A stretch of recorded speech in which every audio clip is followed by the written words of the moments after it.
All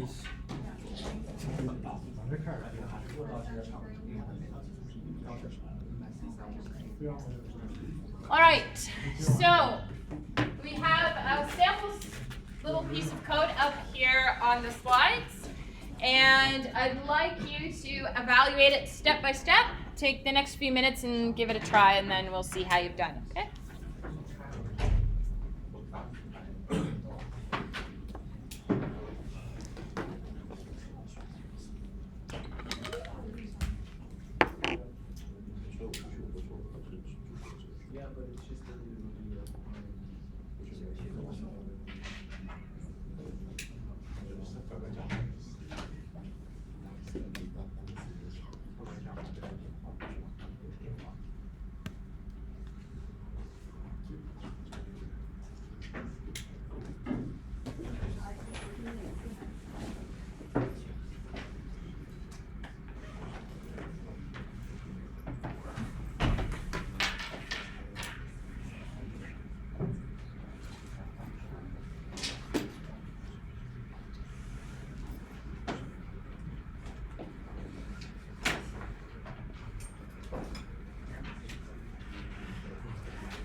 All right, so you've had just a couple minutes to think about this problem.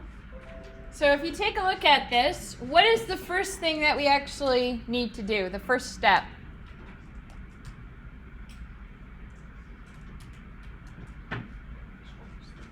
Any thoughts? Yeah? So add which ones? 1 and 2? Or 1 and 1? Yep.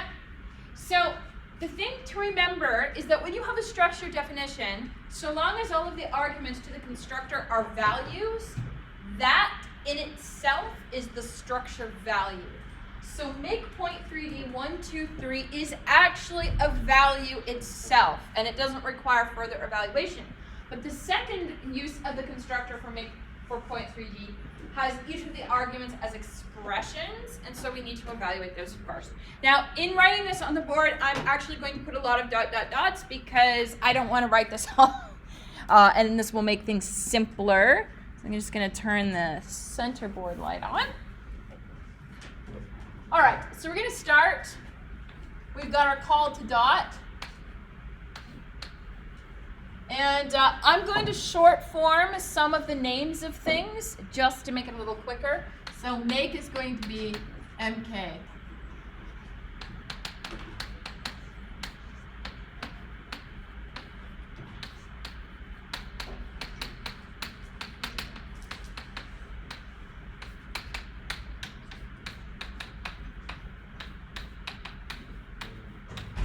So that's our starting point.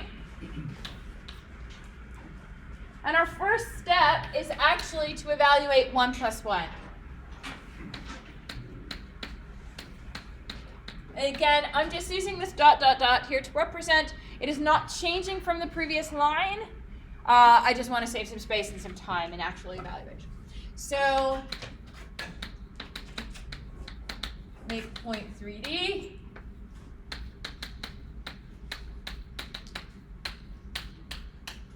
Now you'll note that per step, we can only evaluate one thing. Just keep that in mind. So in the next step, we'll evaluate 2 plus 2, and then in the third step, we evaluate 3 plus 3.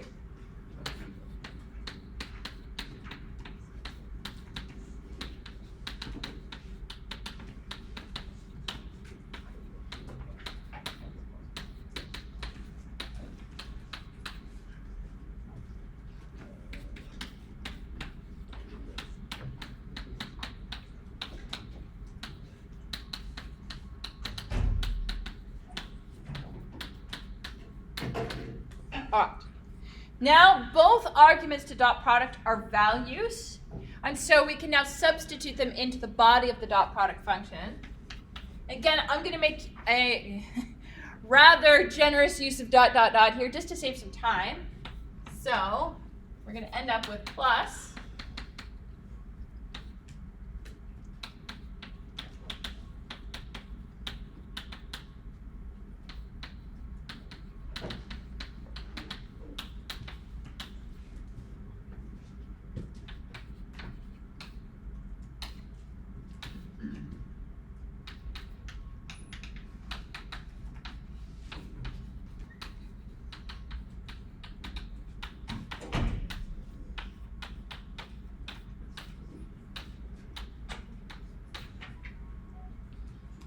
All right. Now, there are 3 other multiplications that happen after this. I've kind of encompassed them with the dot, dot, dot there simply because we're running out of space. So the next step is, well, the arguments to plus are expressions. So we look at the leftmost argument to the addition, and we see that it is also an expression. And we look at those arguments, and we see that we've got the selector. We're trying to select the x point from the first make point 3D, and then we're trying to get the x part from the second point that we're past. We can only do one of those at a time. So in the next step, we select the x coordinate.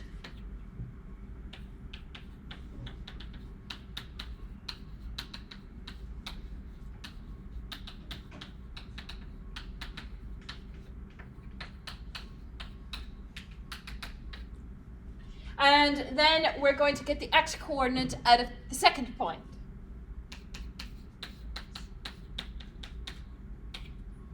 Which, of course, is 2.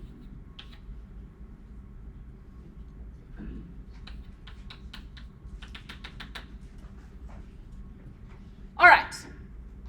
Now, we're not done yet because we can still fully evaluate this, the leftmost argument. So we're going to end up with 2.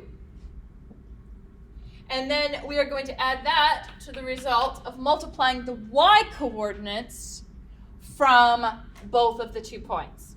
So I'm going to start erasing stuff here.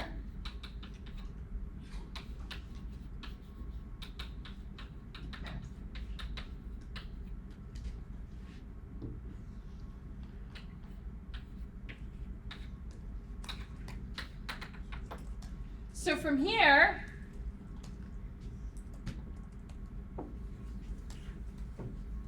we're going to go up here.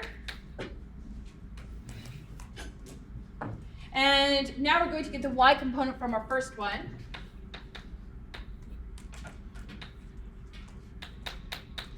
And the y component from the first one is 2.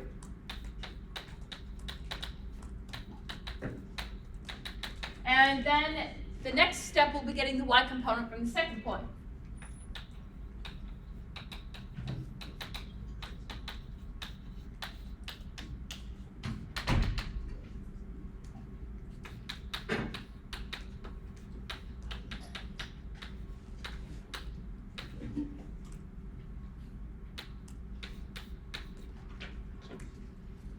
Now there's a dot, dot, dot here.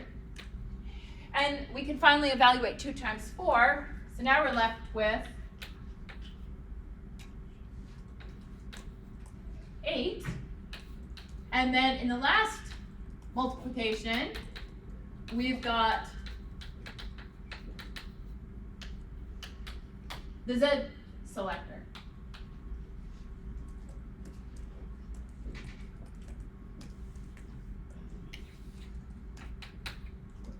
And so now we're going to get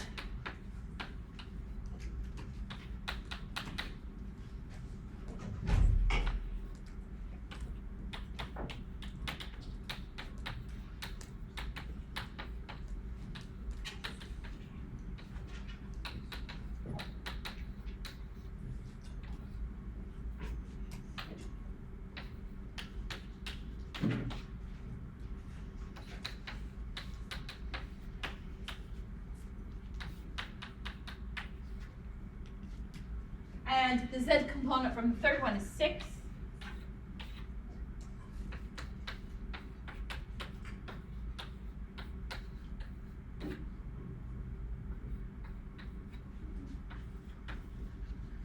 There we go. It's a lot of steps. A lot of steps. Any questions about the path that we took through this? If you're having a hard time with the stepping, my recommendation to you is if you go into the course website, we have a bunch of stepping problems, and the web applet will actually validate the steps that you provided. And so it's a really good sense of, you can get some practice and you can get some immediate feedback as to whether you've done it correctly or not. The other thing to remember is that throughout the notes, we actually have the substitution rules, and all of the things that I am doing come directly from those substitution rules. All right, so if there's no questions, then I'll leave this, by the way, on the board for a few minutes. But once we get back into talking about trees, we're going to be erasing it. So if you want to take a photo, that's fine. It's also in the video feed, so maybe you don't need to do that. All right, yep. I don't see any stepping questions for structures. So the stepping problems, I don't quite remember where they are on the course website, but they are there. I see the stepping menu, I see that, but I don't see any questions from structures. Like after nested lists, it's closed. Oh, there's no. Oh, okay. I will actually point that out because I think they exist. It's just maybe they're not posted. All right. So then, if you have a clicker, let's get it out. I have a couple clicker questions for you.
I'll give you about 10 more seconds to think about it.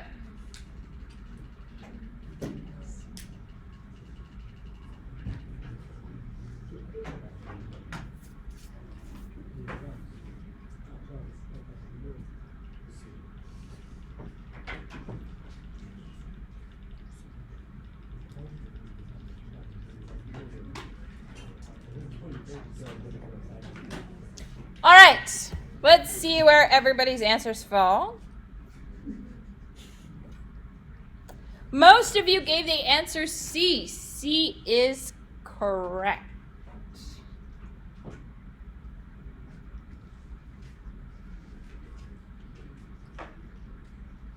So, why is C correct? Well, if this was a binary tree, that would be a true statement. But I haven't said this was a binary tree. I said trees. And in the general concept of trees, an internal node can have any number of children. It's only the binary tree where internal nodes can have at most 2 children. So in general, then, trees, they are connected. You can't have a node of a tree disconnected from the other nodes of the tree. Trees have only one root. You can only have one parent. And leaves have no children. Right. Any questions about this one? All right, then. One more, then. So this one now is talking about a binary tree.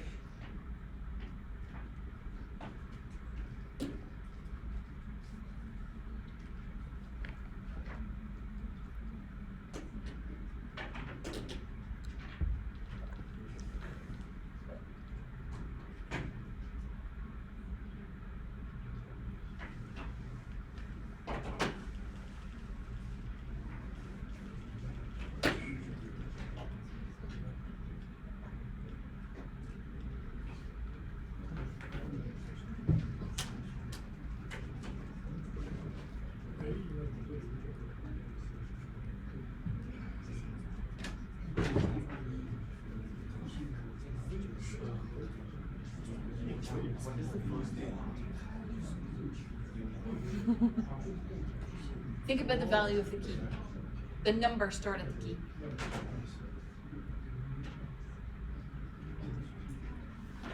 All right, so I'm going to turn this off. So if you haven't pushed your magic thing, please do so. All right. Most of you said D. D is correct. In a binary tree, internal nodes can have either 0 children, 1 child, or 2 children, but never more. So D is correct.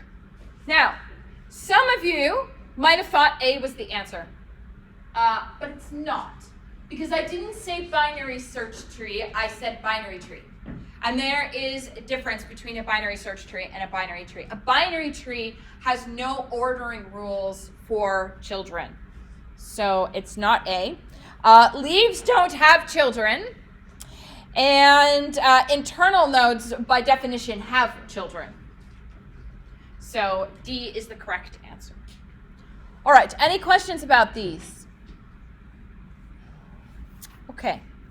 Then before we get back into talking about lovely, lovely trees, a couple things that you might want to know. You have a midterm coming up. I think it's on Monday. So that gives you, I don't know, Friday, Saturday, Sunday, a few days to study, right? Our wonderful ISAs have decided to give up their Saturday morning for you. And at 10 a.m. on Saturday morning until 11:30 a.m., there is a thing that is not called a review session. It's called a help session or something. It's going to be in STC 0060, but all of the details for this session are going to be posted to Piazza if they aren't already. And this is an opportunity for you to ask questions and to do some more sample problems that you haven't seen before. So if you had plans to go visit your family this weekend, or I don't know, maybe go to this session instead, and it'll be good, I'm sure. That being said, on the topic of the midterm, the other resources that you have available to you for studying for the midterm, again, just to reiterate, you do have a sample midterm that's posted to Piazza along with the solutions. Since I wrote both the sample midterm and the real midterm, and I'm really lazy and I like to take the template and just refill it in, there's a pretty good similarity between the types of questions that you see on one and that's on the other. But just to give you a kind of idea as to what you can expect, you're going to be asked some short answer questions. You're going to be asked some questions where you have to implement a little bit of code. You're going to be asked some questions where we give you code and maybe ask you what's wrong with it and to fix it if there's something wrong, or otherwise explain why it's right. We're going to ask you things like, give us templates, give us data definitions, give us the tests for this function, what's the contract? We're also probably going to be asking you things like, here's a piece of code, show us all of the steps one by one. So there's lots of different kinds of questions that show up. The instructions for the midterm should be posted to the course website by now, and pay very close attention to each question. If we want you to give the design recipe, we will very explicitly state so and which parts we want. But if we don't say anything, you can either ask us, but it usually means that we don't want it. I think if memory serves me, like 75% of the questions on the midterm, we don't require the design recipe. And that simply comes down to you only have like an hour and 20 or an hour and 50 minutes to actually write the midterm, and presumably you'd like to spend it not writing tests until you bleed out your ears or something. So yeah, do read the instructions very carefully. There are no aids permitted for the midterm, so no calculator, no cheat sheet, no reference sheet, nothing like that. Anything that you need to know and we feel you may not remember, we usually provide that. Other notes then, so there's also other sample problems that are posted to Piazza, and there's the stepping questions on the course website. The coverage of the midterm, again, is up to and including the end of Module 9, so a cumulative recursion is totally fair game. And if you're looking for practice for that, take all of your simple recursive functions and convert them to an accumulative recursive function. Extra study, of course, is going over the tutorial slides. And the one thing that I really want to stress is whether you're in CS or whether you're not in CS, writing code with a piece of paper and a pen is very different from writing code in Racket. If you open up a Racket window and you start writing code, if you make a typo, it highlights it for you. And it goes pretty quick. Or maybe you've got some kind of autocomplete going on. That doesn't exist on paper. If you start writing code on your midterm, it's not going to magically start highlighting your pencil saying, oh, hey, you forgot a bracket here. So one of my big recommendations to you is if you are not accustomed to writing code with pen and paper, and even if you are, take the next few days and all of the practice that you do, all of the studying, do 100% of it with pen and paper. I know it seems crazy, but there is a huge difference between coding with paper versus coding on a computer. So get some experience with that before you go into the midterm. We don't want this to be some traumatizing experience for you. Yes, we need to see how much you've learned, but it shouldn't be traumatic at the same time. I mean, you know that the second the midterm's over, we're going to be sitting there on Reddit. Okay, where are they saying that, oh my God, that was the worst thing ever? We're always watching. It's like the most dramatic post on Reddit. So. All right, are there any general questions about the midterm? All right then, if there are no questions. Don't forget also that assignment 6 has been released. It's not technically due until March 10th, so you do have a fair bit of time to do it. Structures will be covered on assignment 6. My recommendation is, even though it's not midterm study, but make yourself familiar with what's being asked on assignment 6 so that your brain can think about it while you're, I don't know, sleeping or something. It'll make the assignment easier when you actually get time to do it. All right then, so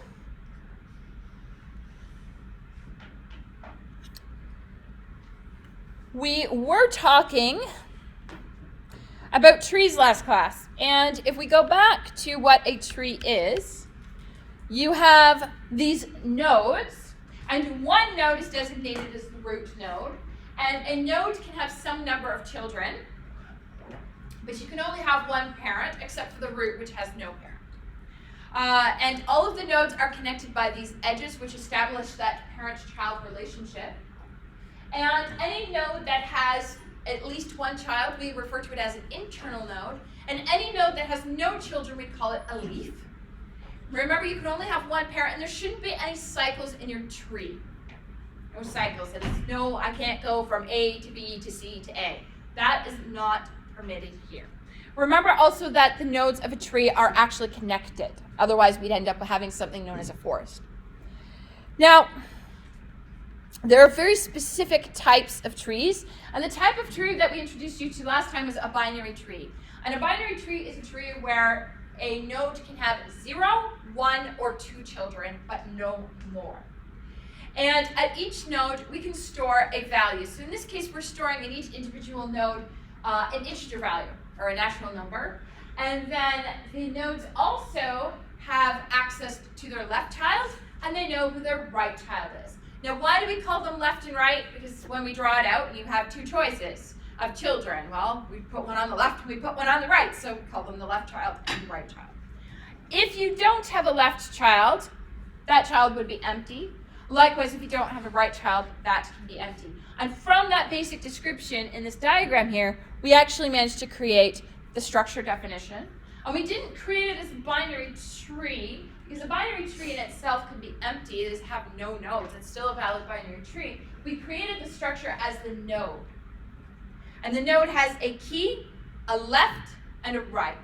And then the binary tree is either empty or a node. But what's really interesting about this particular definition is if you go back from the binary tree definition and look at the data definition for the node, you'll see that it says make node nat binary tree, binary tree. So the node definition refers to the binary tree definition, and the binary tree definition refers to the node. There's a name for this. It's called mutually recursive. So this is still a recursive definition. It's just mutual recursion. They make a big old loop. That's always fun. Now, we looked at the templates. We did that in bracket there. And then we looked at a function to actually visit all of the nodes in the tree and sum up their values together. And what I'd like to do is to actually show you on the tree what is happening with the sum implementation. So I'm going to erase this here so that we can draw a tree and have some fun with it.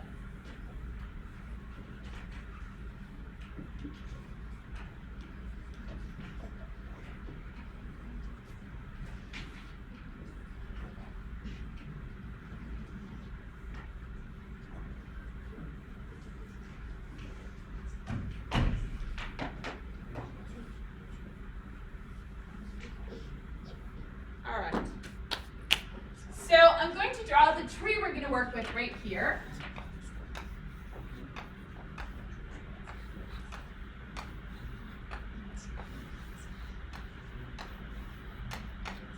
So there's our binary tree.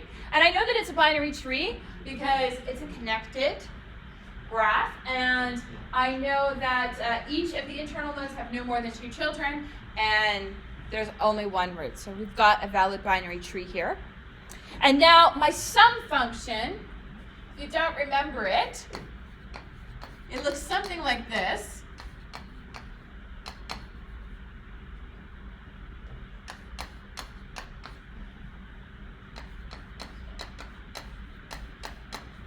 If the tree was empty, we produce 0. Otherwise, we add the current node's value to the sum of the values on the left subtree and the sum of the values on the right subtree.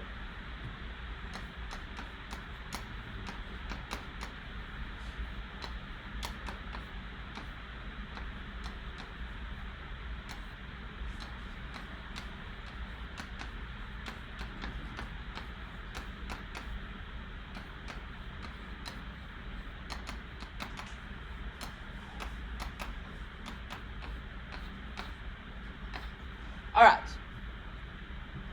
So let's actually trace through what's happening on this piece of code. So we call sum on this here.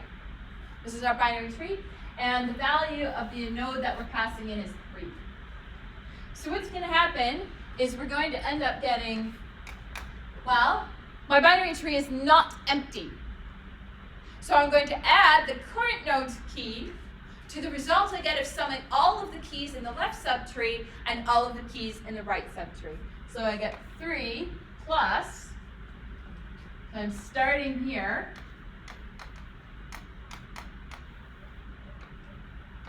and now I want to compute the sum of everything in that, and I'm going to add it to everything I get in that one. So what I'm going to do now is I actually call sum on this subtree and sum on this subtree. Now, at this point, we know that bracket always evaluates the leftmost argument first, which means I'm going to end up computing the sum of the left subtree first. So I go from the 3 to the 2. And then I'm going to get, since 2 is not an empty node, I add 2, and then I'm going to add the current keys value, which is 2, to the sum of the contents of my left subtree and the contents of my right subtree. So I went from the 3, then I went to the 2, and again, since I always visit the left node first, I'm going to go to the 0 next. So now I'm here. And I'm going to add 0 to the results I get from going down my left subtree and my right subtree. Now here's the thing. The node 0 doesn't actually have a left or a right subtree. Its left and right subtrees are technically empty. So when I go down here, I am going to end up calling sum on empty, which is going to lead to a base case. And then I'm going to call sum on the right empty subtree, which leads to the base case of 0. Pretty neat, eh? So now, I have visited everything down this side. And I can't go any further. And so my leftmost argument has completely been evaluated. And now I'm going to end up calling sum on the right subtree of the 2. Now, of course, this will all get, these are not proper steps here. I'm just showing you how we're going through this tree and visiting all the nodes. So then we end up with the 1. And then we're going to call sum on its left and right subtrees, which are also empty, which are base cases. So we're going to end up with 0 and 0. So now I have visited this subtree, and I've now actually computed the sum of all of my left-hand side. And now I can actually call sum on the right-hand side. And so we go down over here to the 5.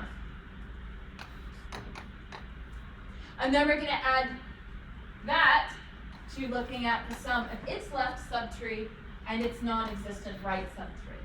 So we end up going from the 5 down to the 4. And then we go down to 4's left and right subtrees, which are both empty, of course, so we get 0 and 0. And then we come back up, and we go down 5's right subtree, which is empty. So we add it to 0. And now we're done, and we would sum all these numbers up and get 15. Yeah. Yep. Instead of providing sum with only one argument, are we not providing 2 arguments? Nope. So how is it work? So sum is adding the values of the nodes in the tree. So you just have to provide it a tree.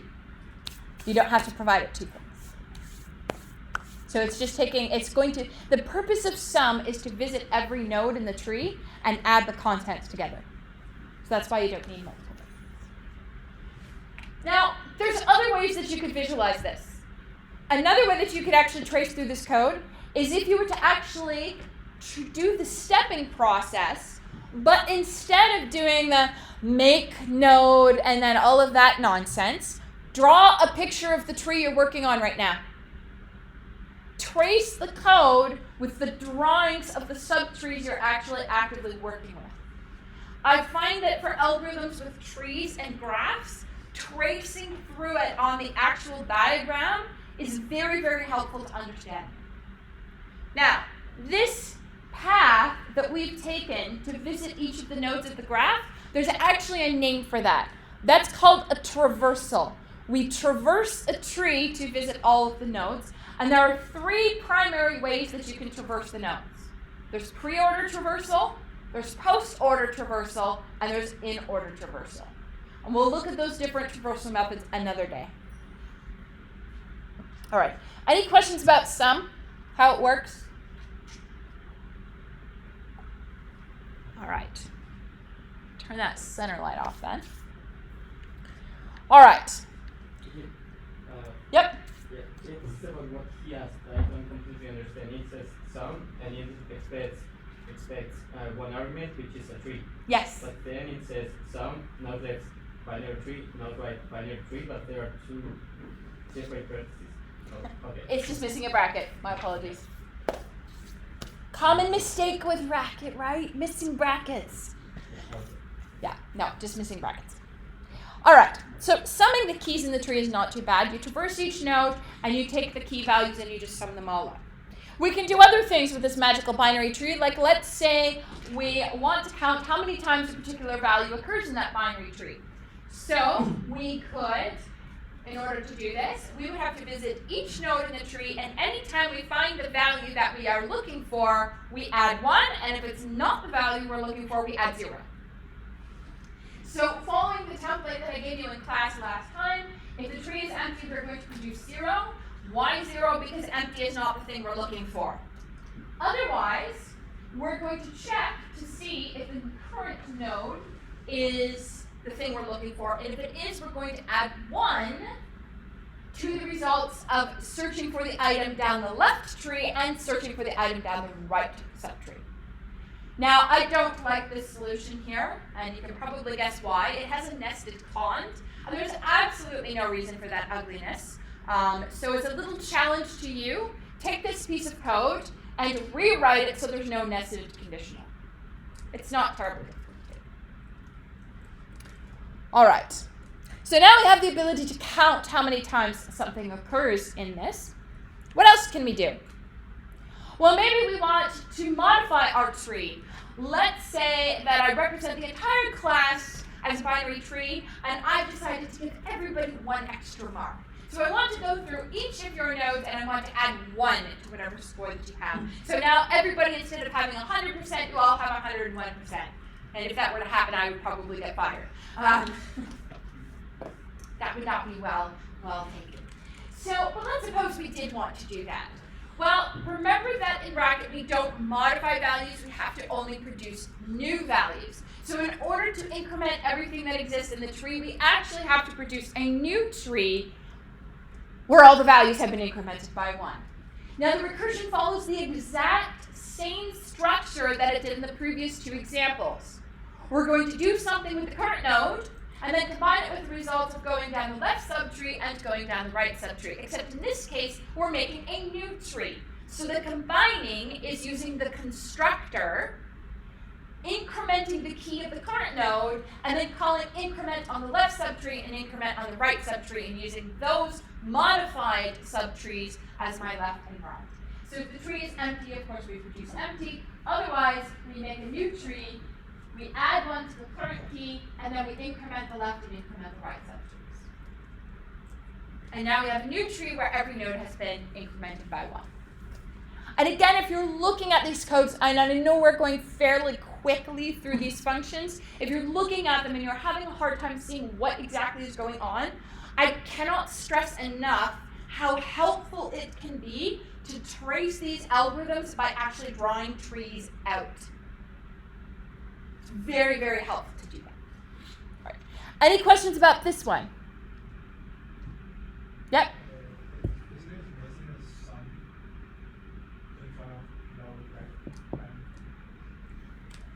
Which one? So, It's calling increment on the left and right subtrees. okay. The one on the board. Oh, the one on the board. I think it's missing some side notes Yeah, like it's missing a sound. Oh, below the yes. sound.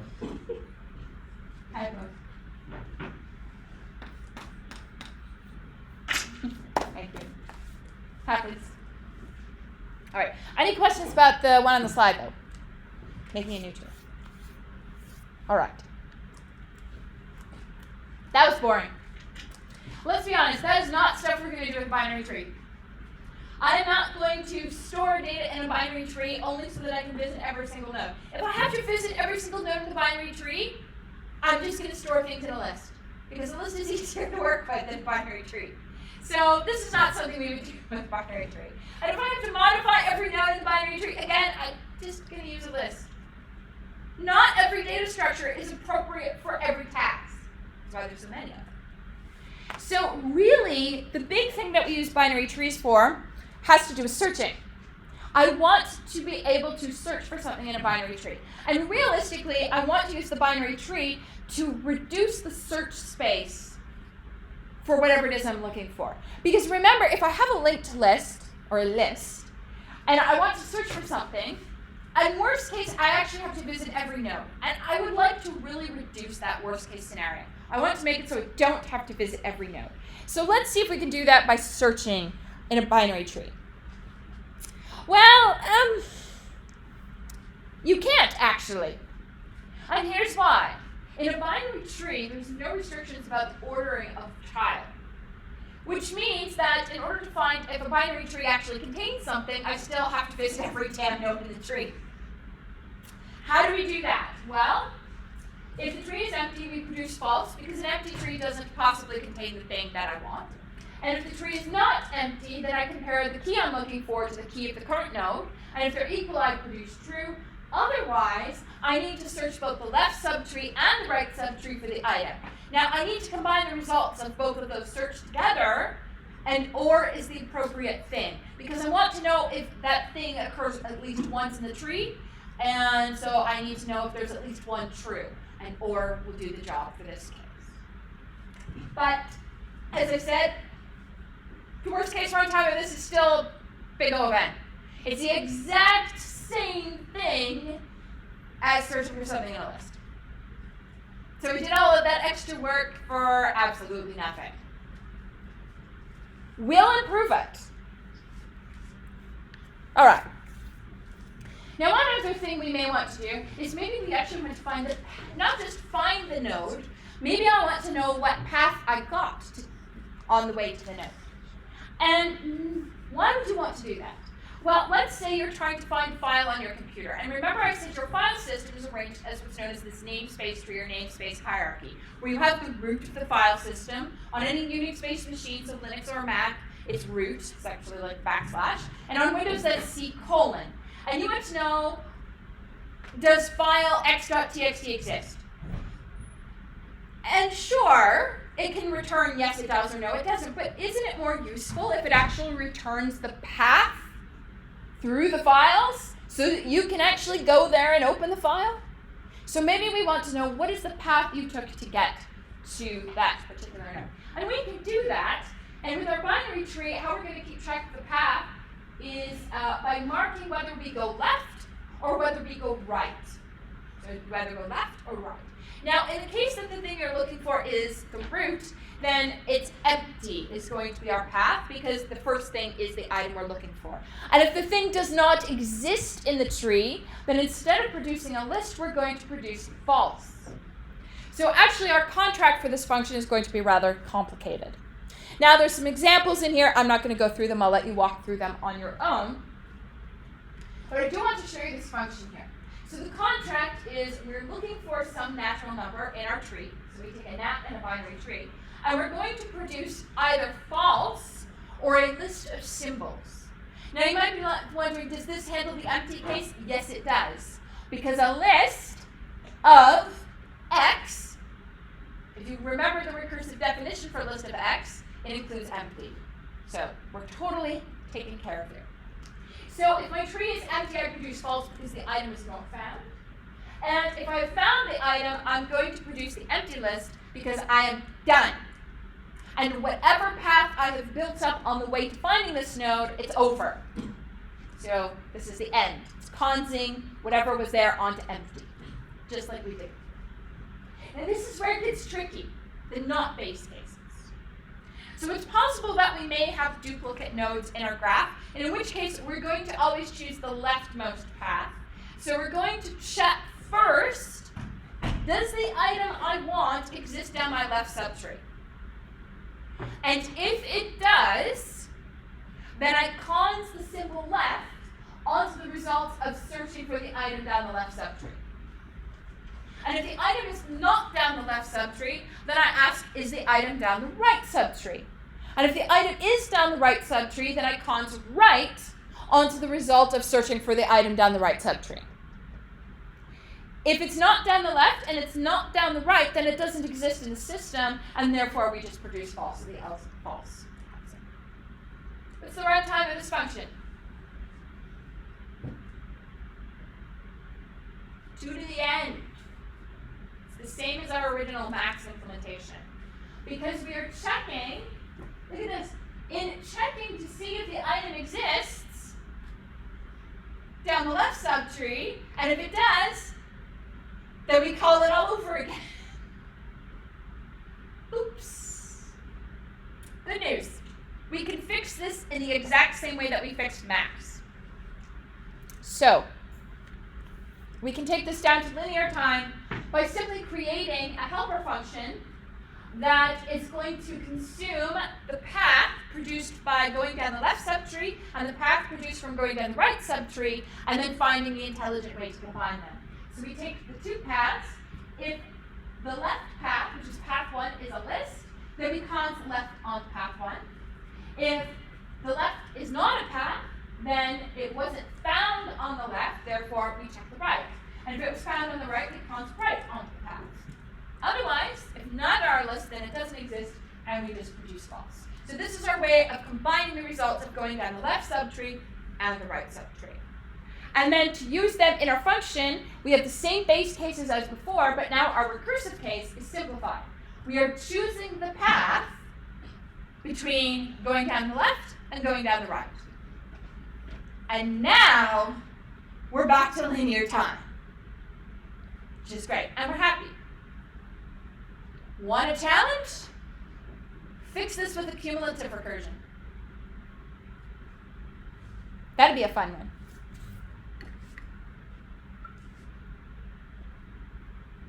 All right, any questions then? Okay. Here's the thing. Nobody uses a binary tree, straight up. It's not useful. It doesn't actually give us really any benefits.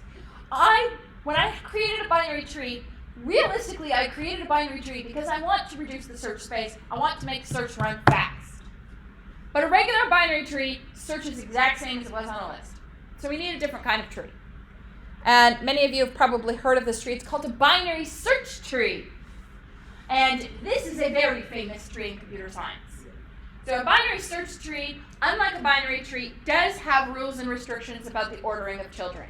In particular, everything in your left subtree is smaller than you, and everything in your right subtree is bigger than you.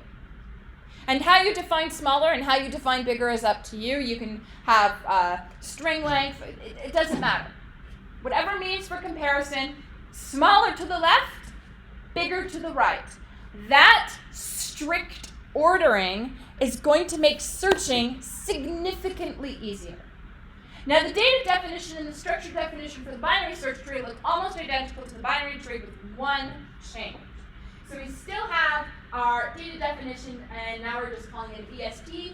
It's either empty or a node, and a node is still a key, a left and a right, which are a NAT and a binary search tree and a binary search tree.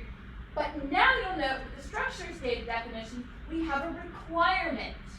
We are requiring that the key of this node is bigger than everything in my left subtree, and the key in this node is smaller than anything in my right subtree. And that's it.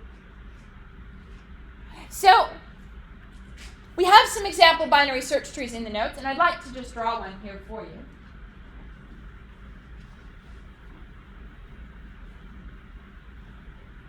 Binary search trees are lots of fun, but it's very important that you remember that ordering requirement, because if you screw the order up, it won't be a BST anymore.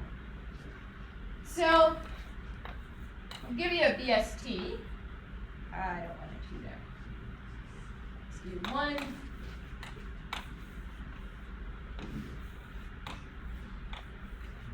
That very tree I had before was actually a binary search tree. All right.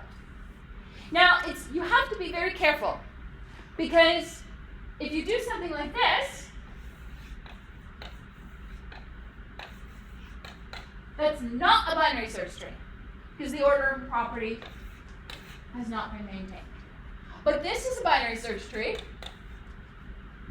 because you have no left and right. Here's another quirky thing about binary search trees.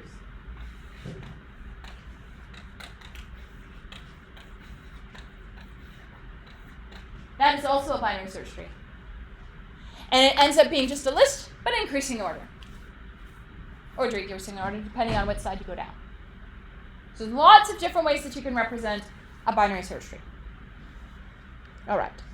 Now, one thing also to keep in mind is that given a set of keys, there is not one unique way of representing that binary search tree. There are, in fact, many binary search trees for the same set of keys that are vastly different. Some of them are better than others. If I were looking at these binary search trees right here, the BST that I prefer is going to be either that one in the top left corner or this one down here. But that ugly thing over there, no thank you. There's reasons for that. All right. Now that we've got this special ordering property, we can actually show you what is so powerful about it. So doing things like summing the nodes on a BST, incrementing the nodes on a BST, we don't care. That's not useful for a BST. A BST's power is in reducing the search space. And we get that because of the node ordering property. And the search algorithm actually becomes so blissfully simple. If the tree is empty, produce false, it's not there. Just like before. If the key of the current node is equal to the thing you're searching for, produce true, just like before. But unlike the previous binary tree search, if the current thing is not what you're looking for and the tree is not empty, before we recursed on both the left and right, with a binary search tree, we only search on one side. Because we know whether the thing we are looking for is bigger or smaller than our current node, so we know which side it will exist on. So if the thing I'm searching for is smaller than the current node, then I only need to look down the left subtree, because it couldn't possibly be on the right because it's smaller. Likewise, if the thing I'm looking for is bigger than the current node, it could only ever exist on the right subtree, so don't even bother going down the left because it will not be there by definition. So what's the runtime of this one? Any guesses?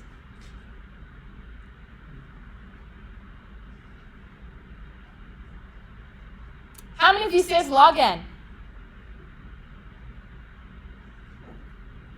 One person. Anyone say it's n?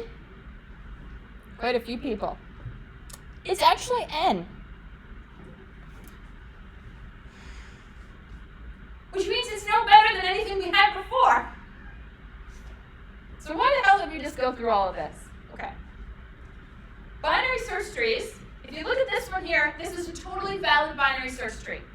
A sorted list technically is a valid binary search tree. That's the problem. Binary search trees have no guarantee about balance. What balance means is if you look at the height of the left subtree and the height of the right subtree, they should be the same or differ by no more than 1 or 2. If you have a balanced binary search tree, then search is log n, which is beautiful, and the sky is open, and the sun comes out, and that's what we were looking for. But binary search trees say nothing about balance. which means that search on a binary search tree is still n. Now, there are variants of binary search tree that are balanced. One of the most famous is the Avl tree. The Avl tree states that the height of the left subtree is differed from the height of the right subtree by no more than 1. And if that is true, then it's balanced and you get search of log n.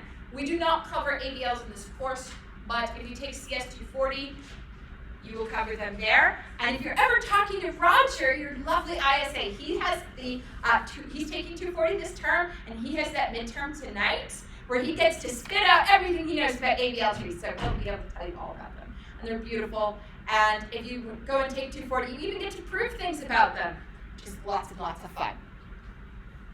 There are others, by the way, but we won't talk about them. All right, so we now know how to search our binary search tree. In practice, it's going to be faster. But how do we actually create a binary search tree? Well, before we look at how do you create a binary search tree from just a pool of keys, we should look at how do you add a new node to a binary search tree. Well, actually, adding a new node to a binary search tree doesn't look much different from searching for the thing, because what you need to do is search through the binary search tree for the empty space where you fit. So you're going to perform search, and when you get to the bottom and it's empty, that's where you insert yourself.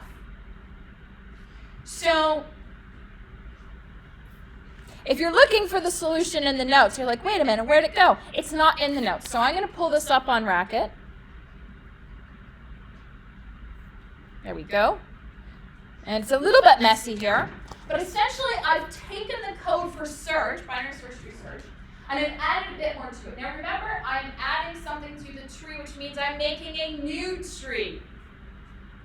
So if the tree is empty, you'll note that we don't produce empty here, because if the tree is empty, this is my spot to insert myself.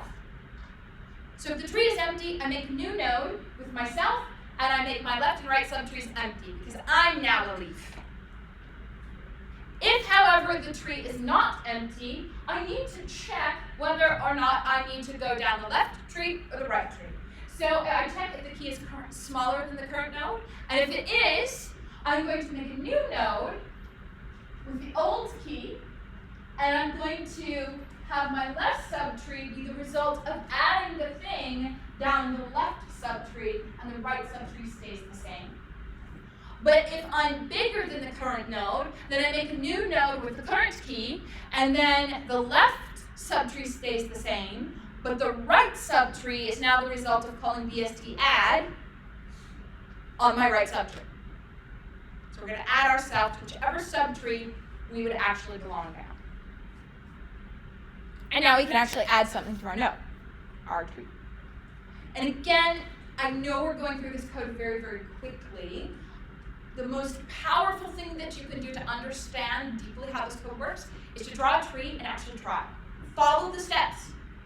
See what actually happens on the tree. All right. So the next little bit actually has you saying, okay, well, you know how to add one node to the binary search tree. I don't want to add one node now. I actually want to create the binary search tree from scratch. Here is a list of keys. Make me a BST. There are an infinite number of different ways that you can technically do this. And again, the code is not actually in the notes. But effectively, what we want to do is the first thing of the list should be the last thing that we add to our BST. So that is the method that we have chosen to show you. And again, I have the code posted here. It's actually very short. So if my list is empty, I produce empty because there's no more keys to add. Okay. Otherwise, I am going to call BST add. So I'm going to add the first of my list to the result I get from making a binary search tree from the rest of the list. Now this is making it so the first item in the list is the last thing added to the tree. You can go in the opposite order. It doesn't matter. Will it produce a different tree? Yes. The order of key, the insertion, is going to change the shape of the tree. It's just the way it works. All right. Any questions about these two lovely functions? Now, there's a function we haven't talked about. Anyone know what it is? So we've got search, we've got add, and we've got build. What don't we have? Remove. And we're not going to talk about it yet. Add is easy. Make is easy. Search is easy. Remove is not easy. Well, here's the thing. If you're trying to remove a leaf, easy. Just delete the leaf. Make a new tree where that leaf doesn't exist. No problem.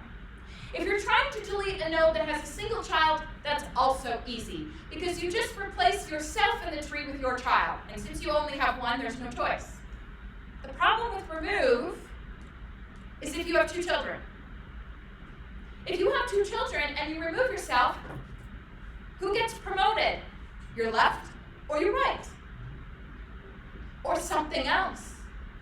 In a binary search tree, if you try to delete a node that has two children, you either promote the largest node in your left subtree or the smallest node in your right subtree. And the code for that is significantly more complicated than what you've seen so far. We're not going to do it just yet. We will do it later. All right.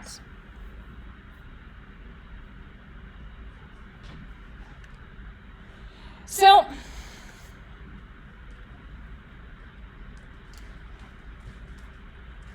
our nodes in the binary search tree, you may have noticed you could probably do anything you want with them, and that's completely true.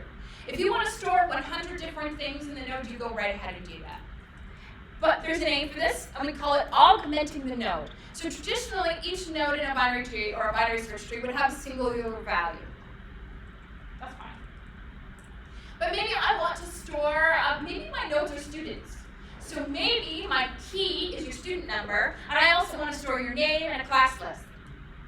Well, that would be just adding extra things to the node definition. We call it augmenting the node.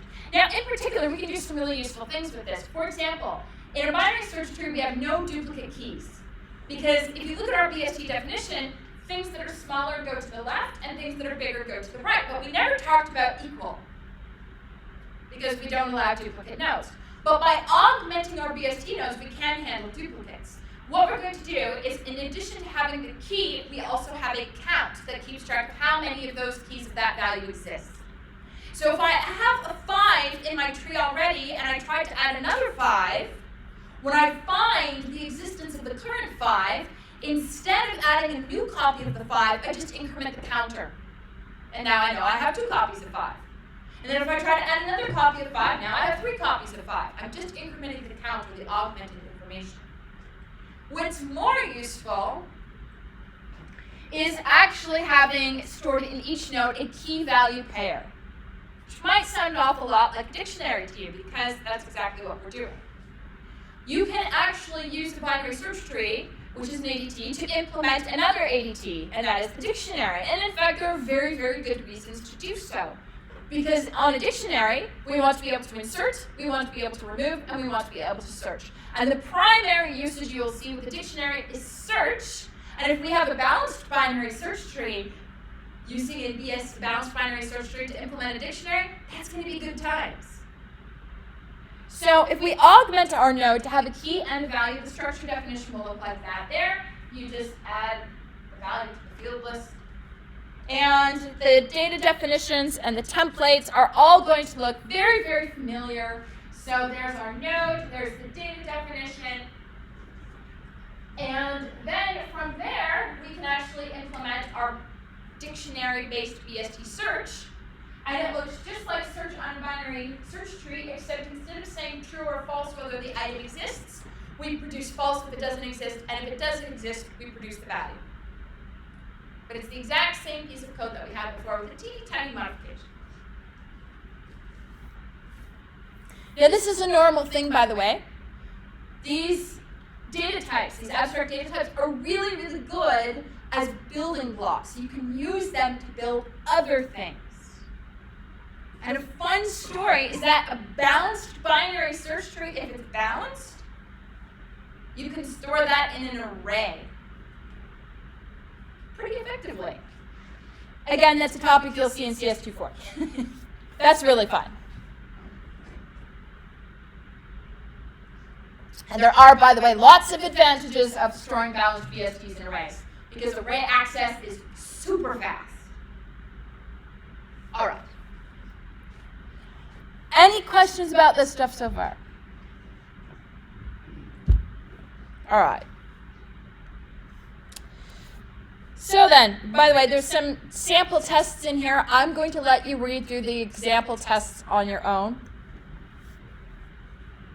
Now I want to do an example that uses mixed data types with a tree definition. And we're going to call this the evolution tree. And a disclaimer, if you're from biology, this is total bullcrap. By that I mean we have grossly simplified the concept of evolution to make this example work. So just be warned. So here's the thing. If you look at evolution, starting from some kind of weird primordial soup, some event happens and it caused the primordial soup to turn into single-celled organisms. And then something happened that caused that to turn it into multicellular organisms and so on. And you can actually represent this as a tree. And we're going to make some simplifications that each time some event happens to cause a species or a thing to evolve, it is going to evolve into two distinct new things, and only two things. So for example, mammals may evolve into chicken. Oh, I guess chicken is not man. A mammal might evolve into a cat or a human. Forget about all the other mammals that exist. As we said, this is a simplified tree. So each evolution event is going to cause the species to evolve into two distinct new things. So this is going to be represented as a binary tree. But there's going to be two different kinds of nodes. Any node that is an internal node is an ancestral node. That is something that has evolved into something else. Like a Neanderthal, which I'm pretty sure there aren't any of those anymore. Pretty sure, not completely sure.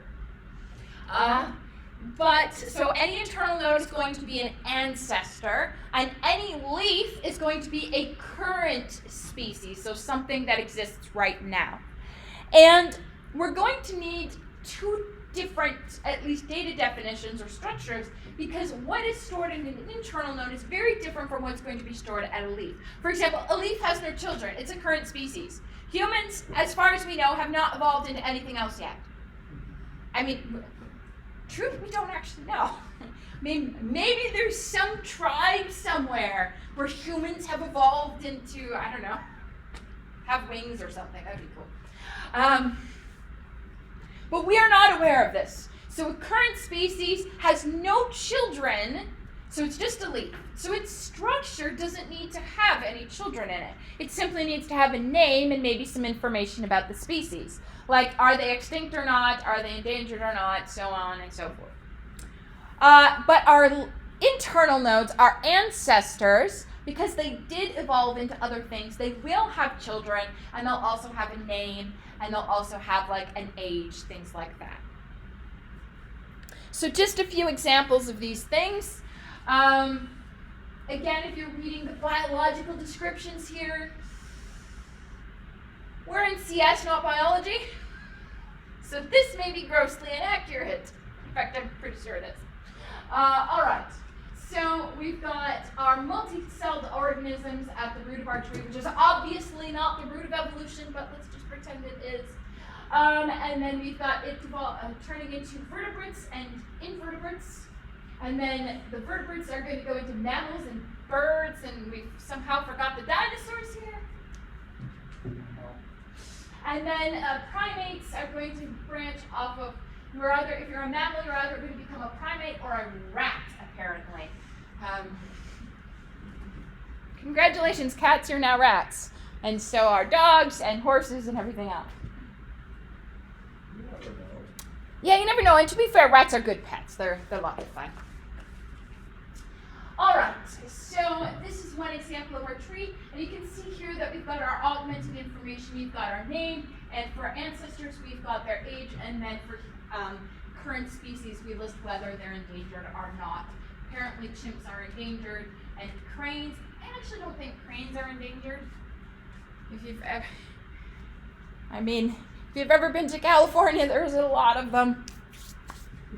I'm sure there are some species of crane that are endangered, but all right. So there's just the same diagram. It's just bigger, in case you can't zoom in. And again, apparently there's an official name for this called the phylogenetic tree. You don't need to know that. Not important. All right.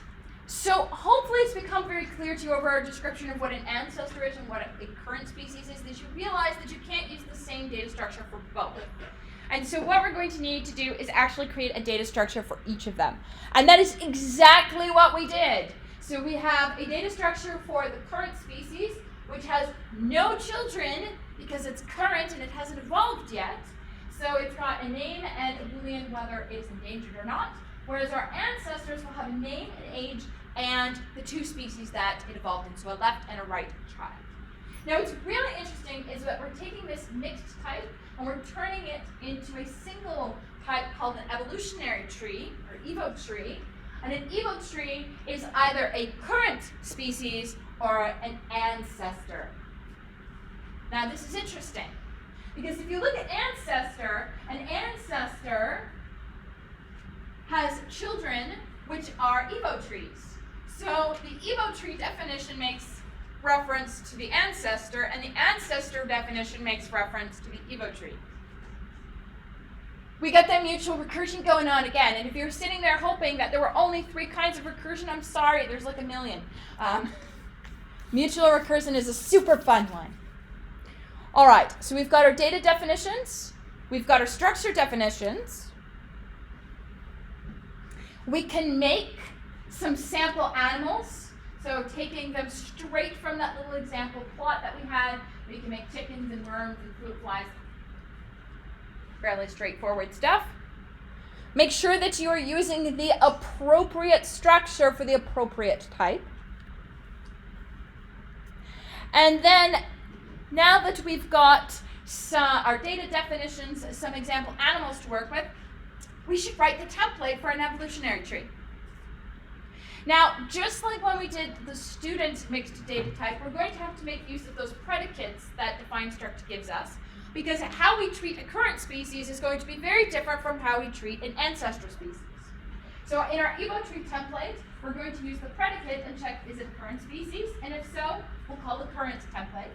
And if it's an ancestral species, then we'll call the ancestor template. So this template is actually really, really simple. But it makes use of 2 other templates. Now the current template is very, very straightforward. Because current is not a recursive definition, it has simply a name, and whether it's endangered or not, its template is very easy. We're going to use the selectors for name and endangered, and we're going to do something with them. Done. Now the ancestor template, you may be very tempted to do the exact same thing. Oh, well, you've got a name, an age, and you've got a left and a right. So we'll just do something with each of the selectors for each of those fields.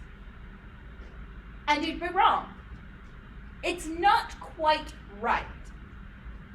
And the reason why this isn't quite enough is because left and right are not ancestors.